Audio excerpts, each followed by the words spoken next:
What's the state of your website? If you're looking for a new digital experience platform, or DXP, to run your digital experiences, I have the book for you.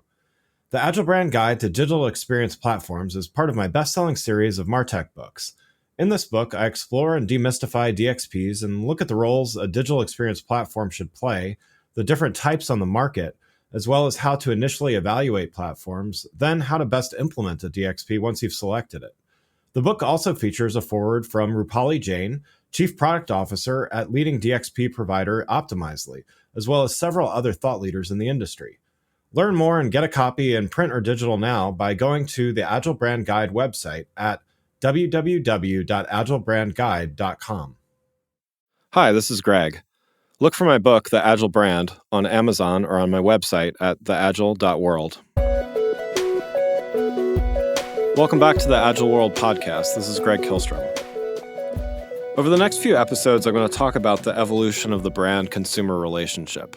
I talk about this quite a bit in my book, The Agile Brand. I go into 4 different stages of this relationship: brand as object, brand as idea, brand as experience, and brand as relationship. Today, we're going to talk about brand as object.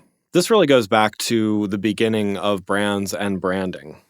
And I did my research. The very first logo on record is the Stella Artois logo. So in 1366, this logo, and not only is it the first logo on record, but it has really stood the test of time. So how many hundreds of years has this logo, virtually unchanged, really stood the test of time?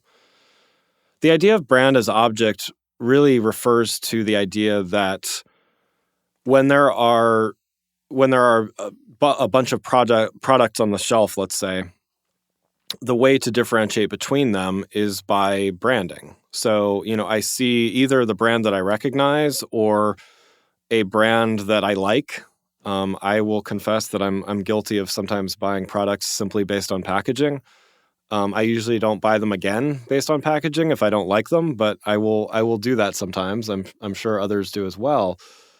This idea that that back in the day, back in not let alone 1366, but even much more recently, it was actually enough to be recognized. It was enough to have a logo or a brand that people could either just simply recognized, had seen before, had heard about.